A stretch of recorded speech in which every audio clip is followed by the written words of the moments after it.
I was playing Arma Reforger on my Xbox last night, playing the Conflict game mode, and I was on the same squad as a bunch of Americans when I suddenly realised why this game is so great.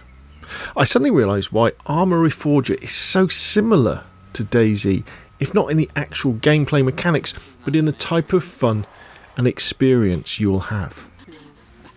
I suddenly realised that the reason my teammates and I were having such a good time was because we were having an adventure. We were exploring the island of Everon, getting lost, finding each other, having gunfights with AI and real players, driving vehicles around, crashing vehicles, building bases, making mistakes, learning and laughing all the time we were doing it. A fantastic, shared, cooperative adventure.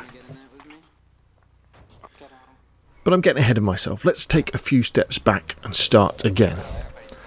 As I'm recording this video, Arma Reforger has been out on Xbox for several days, and that means I've played enough to be able to give you my first impressions review, which perhaps you can help to decide whether you should invest your hard-earned cash, and more importantly, your hard-earned time in this new game in the Arma franchise from Bohemia Interactive, the publisher and developer behind DayZ. Before I start, you should also know that I'm playing Arma Reforger on my Xbox Series S, and as far as biases go, my favourite games of all time would have to be PlayerUnknown's Battlegrounds, Battlefield 1 and DayZ, and I always buy Call of Duty every year. I've played a few dozen hours of Arma 2 and Arma 3 on PC, and I was very excited to learn that a new Arma title was coming out on console, as that's my gaming platform of choice. So, what is Arma Reforger?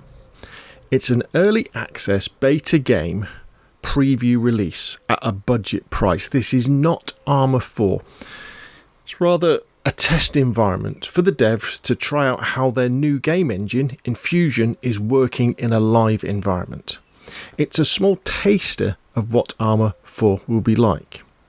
Reforger offers a limited number of soldier, vehicle, map and gameplay options. The feedback the devs get from Reforger will help shape what Arma 4 will become. So it's very, very important that you understand that by buying into and playing Reforger, you're effectively joining Bohemia Interactive's development team as a games tester, part of their quality control or quality assurance team, and you're paying them for the privilege of doing that. Now, don't get me wrong, Reforger is very playable, but there's definitely a whole heap of issues at the moment. So let's cover a few of these so you know what you're letting yourself in for. First thing on console is frame rate. I would expect on the Xbox Series S and the Xbox Series X and on the PlayStation when it comes out on that console for this to be hitting a solid 60 frames a second all the time, just like DayZ does, but it doesn't. Sometimes it probably gets up to sort of 50 frames a second, but far too often it looks too juddery. That also may be because there isn't an effective motion blur option in the graphics either, which can often help to hide, frame rate issues. It can make a game look a lot prettier by having a little bit of motion blur, but at the moment there isn't anything. So if you spin around and you're in a built-up area, it really is choppy. The controls on Xbox are they're a bit of a joke, to be honest. It's almost like Bohemia Interactive took all the industry standards from Call of Duty, Battlefield, PUBG, and went, nah, we've got better ideas about how you should do shooter controls on a console, and they've come up with their own control scheme, and they need to do some work on that. So you're going to be working a lot to learn the controls. There's lots of crashes at the moment. There's lots of server issues where you can't log on. There's question marks over the save state when you go into some of the game modes. Things like the map haven't been optimized for console, so it can be difficult to see some of the icons on the maps. And the AI are very dumb at the moment. So that's one side. What do you get for your I think it's about £25 in the UK and about $30 in the US in Reforger? Well, we get one map, Everon, which I think is about 10 by 10 kilometers. And there's 3 factions. You can play as the US, or you can play as the Russians, or there's an independent faction. It's set in the late 80s, so it's that kind of weapons you get.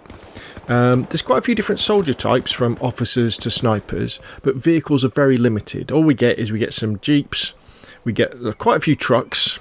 The Russians have I think it's the BMP armoured vehicle. There's no tanks, there's no boats, there's no helicopters, and there's no planes at the moment, though Bohemia Interactive have said that they will be introducing more vehicles as time goes on.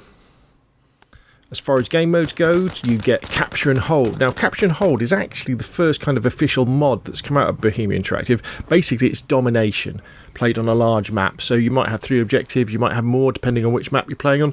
But it really is that, you go to A, hold A, you get points. The first team to get to 4,000 points wins, that sort of thing. And it is surprisingly a lot of fun. The big mode, the one that you'll get the most pleasure about, I think, is Conflict. Conflict is based on the entire map, and probably the best way to think about it is in terms of, say, Battlefield and Battlefield's big modes, kind of a cross between Frontlines and something like Grand Operations, or Operations, where you start off in a home base, Americans at one end of the island, Russians at the other, and then you have to capture bases to make your way up the map. And you can only capture bases that are within radio distance of each other. So say from your home HQ, you can capture 3 bases. And then from that, you might have options to capture 6 bases. And you slowly, if you want to, move across the map slowly. And as you capture a base or an area, you then move supplies to that area. So you can put in something like a vehicle depot or an armory. Or if you're on the coast, you can then put in a place to spawn vehicles. And you gradually dominate the map that way, and then you come into firefights with other people. You get the Games Master. So the Games Master, if you're familiar with Arma, is a bit like Zeus from Arma 3. So you go into the map in like a god mode, and you can place down AI characters, and you can place down objects and buildings and things like that. And then you can spawn in, and you can fight against the AI. Or you just explore by yourself, or you can bring in friends, and you can then fight against scenarios that you've created, and then you can go back into God mode, live, and then add more AI or more challenges in.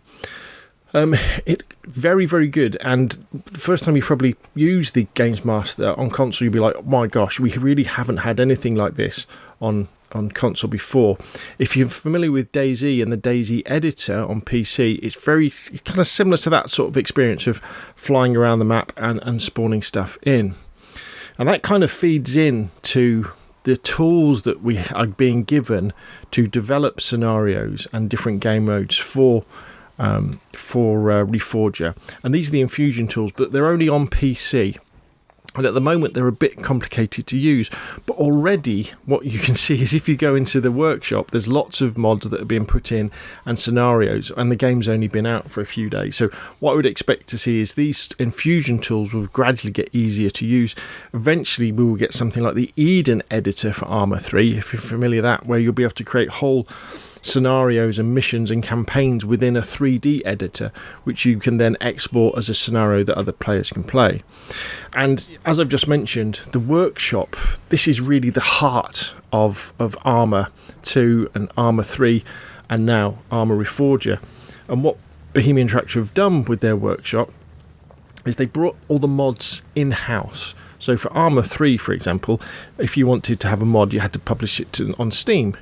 But with Arma Reforger, mods are published within the game, and that means that any mods that are created for PC are going to be in the console workshop as well, because although it's cross-platform, it's not cross-play. When you play at the moment, you're not playing against PC players, but I wouldn't have a problem with that because of the way Arma is. It's more cooperative than PvP.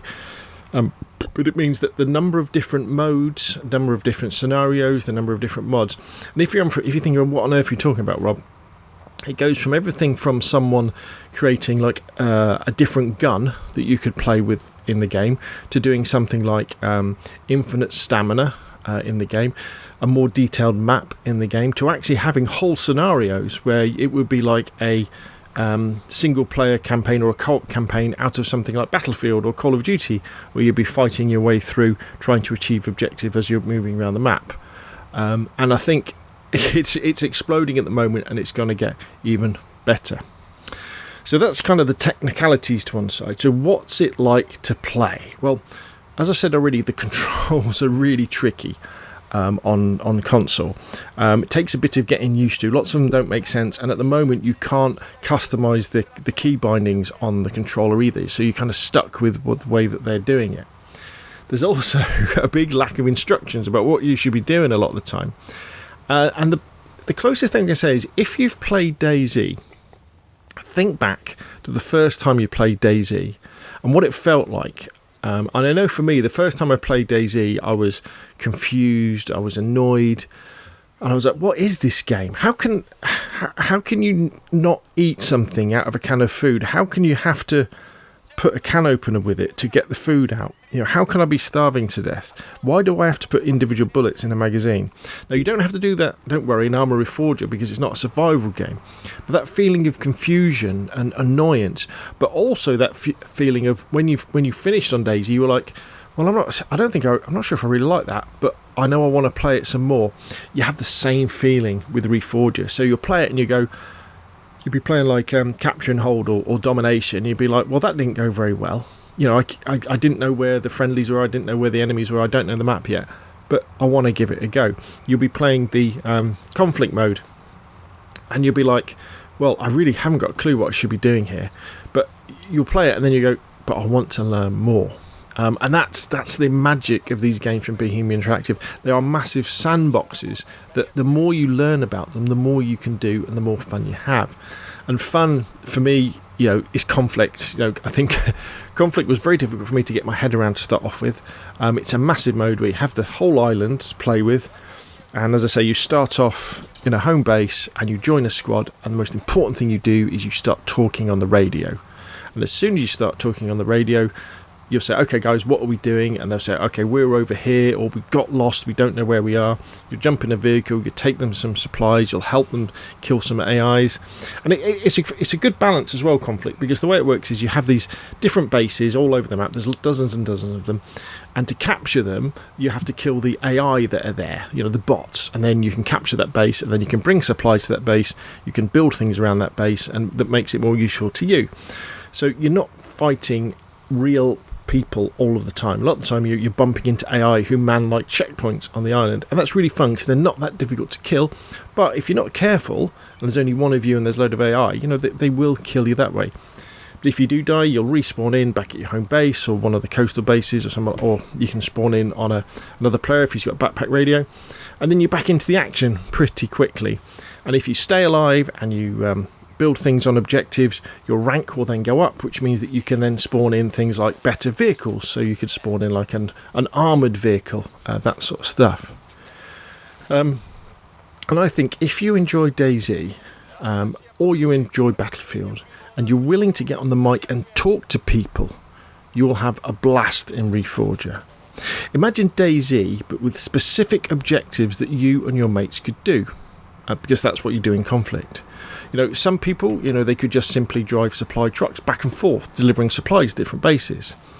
Or you could spend your time driving around, capturing objectives, killing AI. Or, and this is where it gets really cool, you could choose to go behind enemy lines to disrupt the enemy and engage them, or simply spy on them. I mean, think about this. You and a friend, you could drive to enemy territory, kill some of their soldiers, take their weapons, take their uniforms, take their radios. Then you could just get in amongst them. You'd be intercepting their comms because you'd be listening to them on radio, and you could ambush them. You could pretend to be them. You could join one of their squads. You'd have to be careful because if they've experienced, they'll know that you won't have the little marker above your head. But with new players, you could say, "Oh, where are we going then?" And they'd tell you, "Well, our guys are up here. You go up there," and then you get on a heavy machine gun. And you sort them out. I mean, what an adventure that would be. So there we go. Arma Reforger on Xbox. Highly recommended for those looking for a tactical shooter, or most importantly, high adventure. Anyway, that's enough from me. What do you think? Put your questions and comments down below. If you've enjoyed the video, hit like. If you want to see more of the same, press subscribe. And I will, of course, see you again soon.